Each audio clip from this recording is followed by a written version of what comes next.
नमस्कार। रेडियो रिमझिम से प्रस्तुत है स्थानीय हालचाल। पहले मुख्य हालचाल। मस्जिद के अंदर मौलाना की हत्या से लोगों में फूटा गुस्सा, पुलिस जांच में जुटी।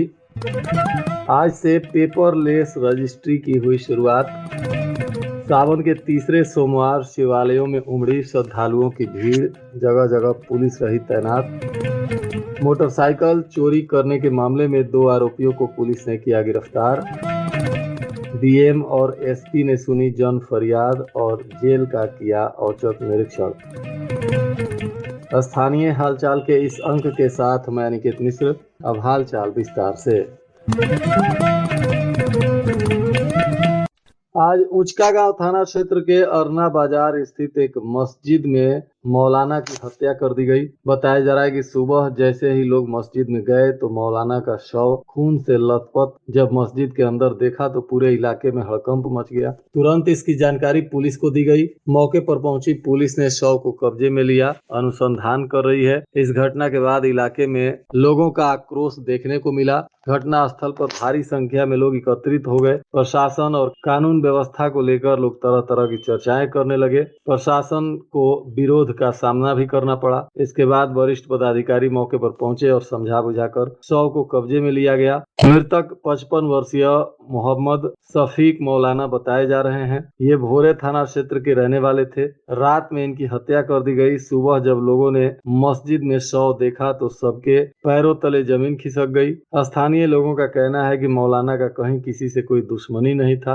आखिर यह हत्या क्यों की गई, इसको लेकर पुलिस के सामने कई सवाल खड़े हैं। इस संदर्भ में हथुआ के एसडीपीओ आनंद मोहन गुप्ता से बातचीत की गई तो उन्होंने कहा कि इस हत्याकांड में पुलिस अधीक्षक विनय तिवारी के निर्देश पर एक एसआईटी का गठन किया गया है और एसआईटी इस पूरे कांड में अनुसंधान कर रही है। एफएसएल की टीम भी घटना स्थल पर पहुंचकर आवश्यक साक्ष्यों को एकत्रित करने के बाद इस मामले में जल्द से जल्द अपराधियों की गिरफ्तारी को लेकर जानकारी दे रही है। एसडीपीओ हथुआ ने बताया कि टीम पूरी बारीकी से अनुसंधान कर रही है और जल्द ही इस कांड का उद्भेदन किया जाएगा। इस घटना में जो भी शामिल होंगे उन्हें बख्शा नहीं जाएगा। हर आरोपी की गिरफ्तारी होगी। घटना के बाद मृतक मोहम्मद शफीक मौलाना के परिवार के लोगों को जानकारी हुई तो उनके बहन और अन्य परिवार के सदस्य भी घटना स्थल पर पहुंचे। सभी लोगों ने स्थिति को देखा तो दहाड़े मारकर रोने लगे। फिलहाल मृतक के परिजनों में कोहराम मचा हुआ है। इलाके के लोग स्तब्ध हैं और पुलिस एक एक बिंदुओं को जोड़ते हुए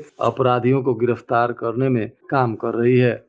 इस हत्याकांड को लेकर स्थानीय लोगों से भी बातचीत की गई तो लोगों ने कहा, मस्जिद के इमाम थे, लोगों को सही मार्ग सही दिशा दिखाता है और यहाँ आने के बाद से पता चला कि बहुत नेक आदमी थे। सर्व समाज के लोग इनके पास आते थे और पानी फुकवाना, मीठा फुकवाना, नमाज पढ़ाते थे। इनसे किसी को कोई झगड़ा नहीं था, अच्छे आदमी थे। इनका हत्या हुआ है, बहुत दुखद है और आपके चैनल के माध्यम से मैं जिला प्रशासन से मांग करना चाहता हूं कि उनका परिवार सिसई के रहने वाले थे, भोरे विधानसभा के, तो उनका परिवार यहाँ आया हुआ है और उनकी बहन भी यहाँ उपस्थित है, रो रही है और बोल रही है कि हमको डर है कि केस में लीपा पोती ना हो जाए। तो हम लोग तो सामाजिक लोग मिलजुल के यहाँ से बॉडी को उठवा रहे हैं, उठवाने का बात कर रहे हैं, उठेगा भी। तो मैं प्रशासन से मांग करना चाहता हूँ कि इसमें निष्पक्ष जांच हो और त्वरित जांच हो, जल्दी जांच हो और जो अपराधी हैं वो बचे नहीं।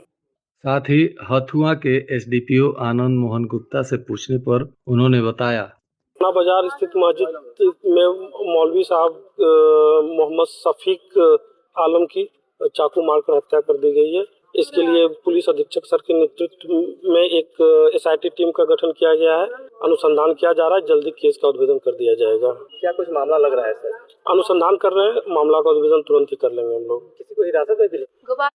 आज सावन महीने का तीसरा सोमवार था और जिले के सभी शिवालयों पर भारी श्रद्धालुओं की भीड़ उमड़ पड़ी थी। सुबह से ही जगह जगह माताएं, बहनें और भारी संख्या में पुरुष श्रद्धालु भी भगवान भोलेनाथ को जलाभिषेक करने के लिए शिवालयों पर जुटने लगे। दोपहर 3 से 4 बजे तक शिवालयों में भक्तों की भीड़ देखी गई। पूरी आस्था और श्रद्धा के साथ लोग भगवान शिव को जलाभिषेक कर रहे थे। हालांकि भीड़ भाड़ वाले शिवालयों पर जिला प्रशासन ने दंडाधिकारी के साथ पुलिस बल को भी तैनात किया था ताकि श्रद्धालुओं को कोई परेशानी न हो और शांतिपूर्ण तरीके से पूरे जिले में लोगों ने भगवान शिव को जलाभिषेक किया। इस दौरान सभी शिवालय में हर हर महादेव के जय घोष से माहौल भक्तिमय बना रहा।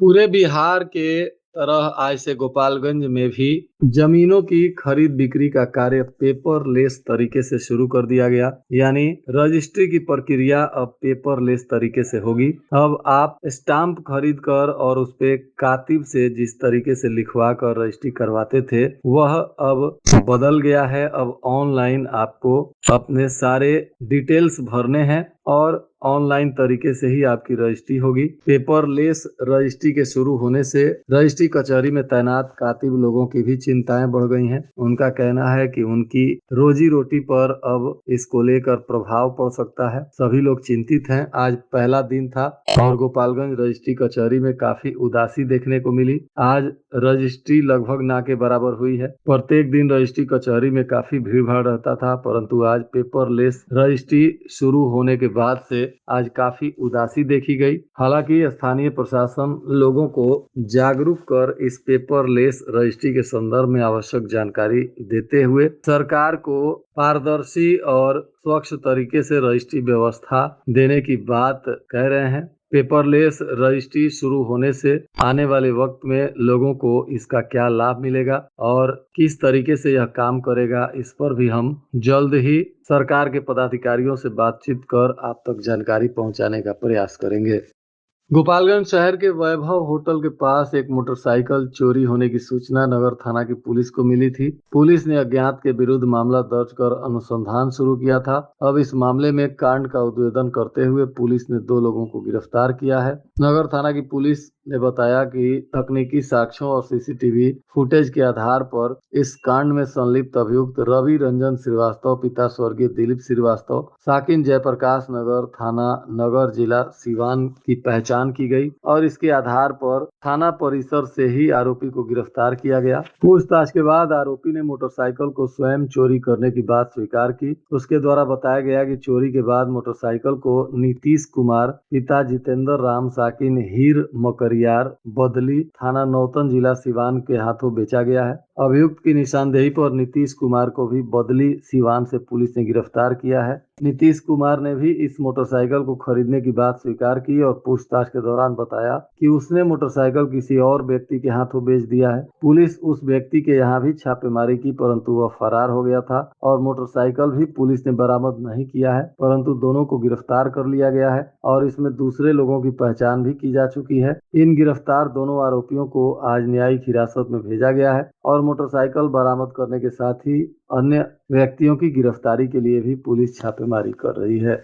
आज जिलाधिकारी समीर सौरभ और पुलिस अधीक्षक विनय तिवारी ने अपने अपने कार्यालय में जनता दरबार के माध्यम से लोगों की समस्याओं को सुना। इस दौरान सबका सम्मान जीवन आसान अभियान के तहत लोगों की समस्याओं को सुनकर उसे निष्पादित करने का प्रयास किया जा रहा है। जिलाधिकारी ने अपने कार्यालय में पहुंचे लोगों की फरियाद को काफी बारीकी से सुनते हुए संबंधित अधिकारियों को मामले के निष्पादन को लेकर आवश्यक निर्देश दिया। पुलिस अधीक्षक ने भी अपने कार्यालय में लोगों की समस्याओं को निपटाने के लिए संबंधित पदाधिकारियों को निर्देशित किया।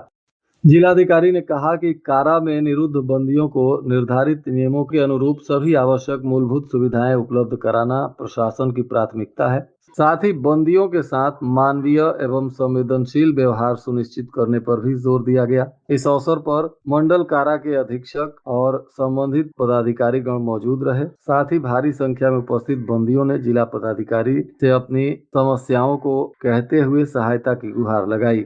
आज जिलाधिकारी समीर सौरभ ने मंडल कारा चनावे का औचक निरीक्षण किया। इस दौरान कारा परिसर में बंदी दरबार का आयोजन भी किया गया, जिसमें जिलाधिकारी ने बंदियों से सीधे संवाद कर उनकी समस्याओं और आवश्यकताओं की जानकारी ली। बंदियों ने जिला पदाधिकारी के समक्ष अपनी विभिन्न समस्याओं और मांगों को रखा। जिला पदाधिकारी समीर सौरभ ने बंदियों की बातों को गंभीरता से सुनते हुए पदाधिकारियों को नियमानुसार आवश्यक कार्रवाई करने का निर्देश दिया। इन दिनों उत्तर प्रदेश क्रिकेट एसोसिएशन द्वारा भारतीय क्रिकेट कंट्रोल बोर्ड यानी बीसीसीआई के तत्वाधान में आयोजित यूपी T20 लीग क्रिकेट प्रेमियों के बीच लगातार लोकप्रिय हो रही है। इसी लोकप्रियता में गोपालगंज वासियों के लिए एक बहुत अच्छी खबर आई। गोपालगंज के बरौली थाना क्षेत्र के कोटवा गांव के रहने वाले आर्यन शुक्ला जिनको बीसीसीआई ने इस बार इस क्रिकेट लीग में भोजपुरी में कमेंट्री करने के लिए चयनित किया है। और लगातार आर्यन शुक्ला उत्तर प्रदेश के लखनऊ कानपुर में बैठकर इस मैच के दौरान भोजपुरी में लोगों को अपनी कमेंट्री से रोमांचित कर रहे हैं। इस मैच में आईपीएल के तर्ज पर ही फ्रेंचाइजी आधारित लीग का आयोजन किया जा रहा है, जो इतिहास में एक नया अध्याय लिख रही है। इसका उद्घाटन मुख्यमंत्री योगी आदित्यनाथ ने किया। इसके ब्रांड एम्बेसडर भारतीय क्रिकेटर सुरेश रैना है। यह लखनऊ के अटल बिहारी वाजपेयी इकाना अंतर्राष्ट्रीय क्रिकेट स्टेडियम और कानपुर के ऐतिहासिक ग्रीन पार्क स्टेडियम में मैच खेला जा रहा है। इस लीग ने अब तक कई प्रतिभाशाली खिलाड़ियों को राष्ट्रीय स्तर पर पहचान दिलाई है। इस बार गोपालगंज जिले के आर्यन शुक्ला इस लीग से जुड़े हैं और इनकी कमेंट्री से लोग काफी प्रभावित हो रहे हैं। नगर थाना की पुलिस ने हत्या के प्रयास में फरार चल रहे प्राथमिकी अभियुक्त राज पिता सूरज शाह साकिन नोनिया टोली वार्ड नंबर 20 थाना नगर को गिरफ्तार किया है। इस पर पहले से मामला दर्ज था और यह फरार चल रहा था। आज पुलिस ने गुप्त सूचना के आधार पर इसे गिरफ्तार कर लिया। बताया जा रहा है कि पुरानी चौक हॉस्पिटल गली के पास आरोपी ने एक व्यक्ति से मारपीट किया था और उसे जख्मी कर दिया था। इसी मामले में आज पुलिस ने इसे गिरफ्तार कर न्यायिक हिरासत में भेज दिया। उत्पाद विभाग की पुलिस ने आज 17 पेटी देशी शराब के साथ उत्तर प्रदेश के एक शराब तस्कर को गिरफ्तार किया। बताया जा रहा है कि पकड़ा गया आरोपी संजय कुमार कुशवाहा उत्तर प्रदेश के कुशीनगर जिले का रहने वाला है। इसकी गाड़ी को भी पुलिस ने जब्त किया है। यह कार्रवाई कटिया थाना क्षेत्र के इलाके से पुलिस ने की और इसी क्षेत्र से पुलिस ने कटिया के रहने वाले भी एक शराब तस्कर को पकड़ा, जिसका नाम चंद्रशेखर उर्फ धर्मेंद्र है। इसके पास से भी 9 लीटर शराब मिली है। दोनों को गिरफ्तार कर आज पुलिस ने पूछताछ के बाद न्यायिक हिरासत में भेज दिया। और आज के मौसम का तापमान गोपालगंज में न्यूनतम 26 डिग्री सेल्सियस और अधिकतम 34 डिग्री सेल्सियस रहने की संभावना है। अंत में मुख्य हालचाल एक बार फिर। मस्जिद के अंदर मौलाना की हत्या से लोगों में फूटा गुस्सा, पुलिस जांच में जुटी। आज से पेपरलेस रजिस्ट्री की हुई शुरुआत।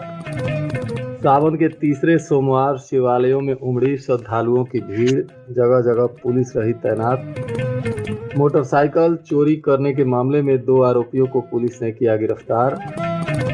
डीएम और एसपी ने सुनी जन फरियाद और जेल का किया औचक निरीक्षण। इसके साथ ही रेडियो रिमझिम से प्रसारित स्थानीय हालचाल का यह अंक समाप्त हुआ। नमस्कार।